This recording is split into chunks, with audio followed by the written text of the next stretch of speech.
When we are no longer able to change a situation, we are challenged to change ourselves. Everything can be taken from a man but one thing, the last of the human freedoms, to choose one's attitude in any given set of circumstances, to choose one's own way. But there was no need to be ashamed of tears, for tears bore witness that a man had the greatest of courage, the courage to suffer.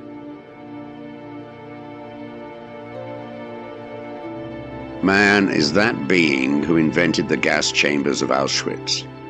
However, he is also that being who entered those chambers upright with the Lord's Prayer or the Shema Israel on his lips.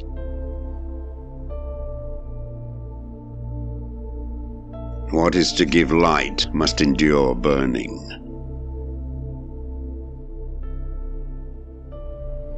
When I was taken to the concentration camp of Auschwitz, a manuscript of mine, ready for publication, was confiscated.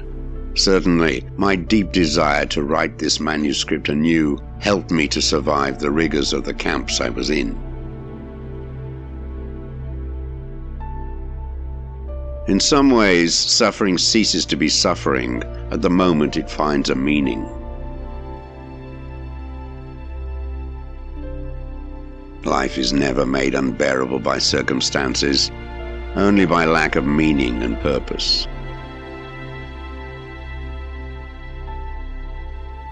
For success, like happiness, cannot be pursued. It must ensue, and it only does so as the unintended side effect of one's personal dedication to a cause greater than oneself.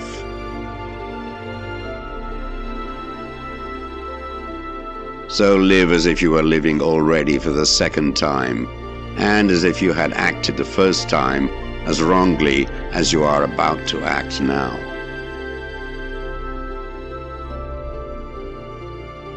The salvation of man is through love and in love.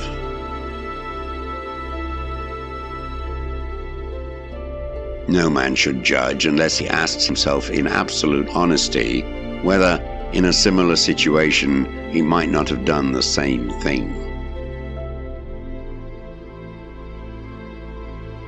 Ultimately, man should not ask what the meaning of his life is, but rather must recognize that it is he who is asked.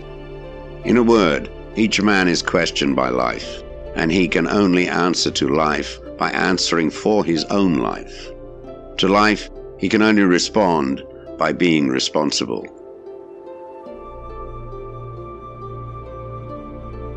If there is any meaning in life at all, then there must be meaning in suffering.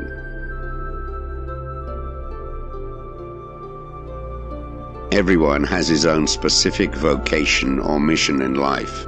Everyone must carry out a concrete assignment that demands fulfillment.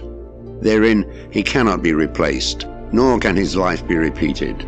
Thus, everyone's task is unique as his specific opportunity to implement it.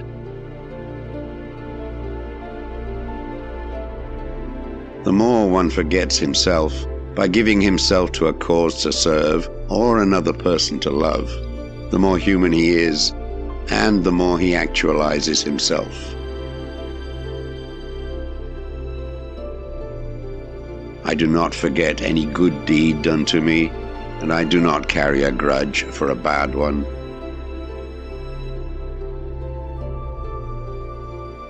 A human being is a deciding being.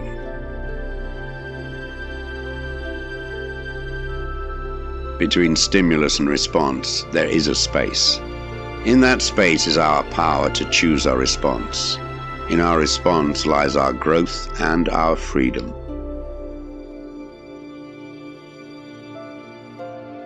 For the world is in a bad state, but everything will become still worse unless each of us does his best.